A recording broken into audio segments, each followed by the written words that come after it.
The tradition of St. Brigid cross making is certainly alive in Legan, County Longford. It's a cold January evening where the community have gathered together at the Aurora Hall in the village. Jerry, I hear you're the professional when it comes to making St. Brigid's crosses. Tell me how you were first introduced to making a St. Brigid's cross. Well, I suppose it was my wife introduced me first. She learned here, and then I learned for her, and she gave it up, and I kept at it. Now that's going back, I suppose, 15, 20 years anyway.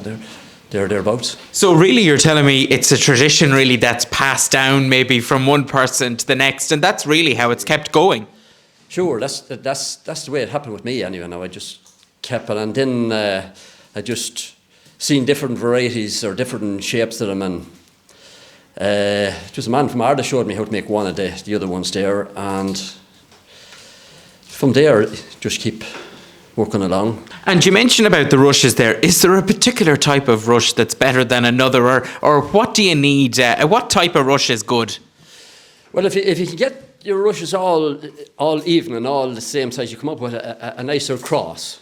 If them all the same size, and it's just sometimes it just can be hard to get them if there's livestock in the field around that can trample them or something like that, and it can be hard just to get a continuous with no bruises or anything like that, and it makes a better cross or looks better. My name is Mary Flood, and I taught in the school here for years, and then I used to come back then to the workshops, the Brigid's Cross workshop, so I just keep coming after I retired. So. Mary, we were chatting here and it's been a lovely evening of conversation and meeting up with neighbours and friends and that, and you were telling us a nice story. You might tell me the story again. Well, I'll tell you the story, but I hope somebody might verify it. There's a townland here at the head of the road called Mulchina, and I heard that is translated into bear fire. So when St. Brigid came to Arda, they didn't accept her. And in order for her to prove that she was a saint, they asked her to bring some live coals inside in her chest. And she had to carry them from the pound of Kiln up to the head of the road there at Mulchina. So that's where bear fire, Mulchina, that Brigid had to carry the bear fire, the coals in her chest. It's a fascinating story. I don't know how true it is or whatever, but somebody will tell you whether it's to verify it out there. I'm Jerry. I'm living here in Legan for the last 35 years. Well, at home, I suppose, when I was a gossin.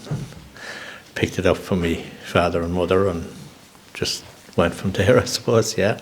And you've kept doing it down through the years? I have, yeah, kept doing it down through the years. Yeah, Father Charlie and Father Brady before him would organise this night and encourage us to get involved, yeah. My name is Charlie, and I happen to be the local priest here, but that's neither here nor there. And I'm from Dromard in North Longford, and everywhere I go, Brigid's Day, I make crosses. I was in Balnamuck, I was in Athlone, didn't make them in Africa now, but was out there for a while. It's a tradition here, as has been said, every lead up to St. Brigid's Day to make crosses in Millie's Cottage across the way. And so we're over here now in the Aurora Hall now, and we're... Yeah. And St. Brigid's Day is quite a special day, in the church year. It is. I think it's, for me, I was a young lad, St. Brigid's Day was a big day always.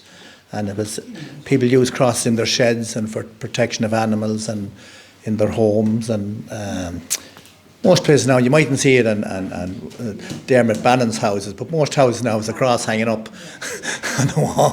I suppose there's a feeling that it brings protection maybe to the house or to the shed, or it's tradition. It's gone back obviously hundreds of years. It's been handed down, and children learn it I learned it from my mother. There's lots of riches around where I come from, Tonelli, and we'd always get lots of... I'm sure some people mightn't like to hear that now, though. Oh no, we're all gone green now. It'd be more the way things are going. You can't even spray them or cut them or mow them or nothing. You're teaching some people here tonight. Is that something that's nice to be able to do? Oh, certainly it is, yeah. And people just like doing them and never probably just thought of doing them until they were retired and that sort of thing. And it's a nice thing. And how many would you make each year? Oh, I could make 20 or I could make 60. It depends on my humour. Hello, I'm Val Delaney, and I'm probably the outsider from here because I'm from Ballymahon, and I read about it on Facebook. So it was my first time to come and make a St. Bridget's cross. And I believe that's because there's no rushes in Ballymahon, so you couldn't get them any other years, so you had to come here to get them. Yeah. Have you been enjoying it so far? Yeah, very good. Yeah. This is my second one that I have achieved.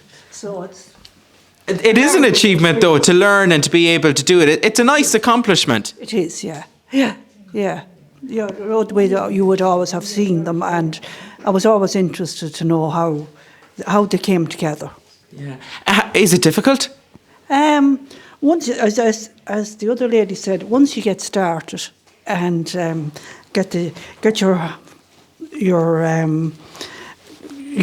kind of get it weaved in and see where you're going, it kind of. Yeah. Will this be put up in the house at home? Yeah, and out in the farm. Very good. Well, keep at it. It's looking good, and I won't disturb you any longer because once you get into the rhythm of it, I suppose it's important to keep going. Yeah. It's nice when if there's a few together doing it, and I've never done it before, so I have 3 crosses made so far. This is the 3rd one. And what have you found the most difficult about it? I suppose getting it started is the bit in the middle is the hardest bit. Once you get going, it's not too bad. So get out into the field, pick some rushes, and try your hand at making a cross this St. Bridget's Day.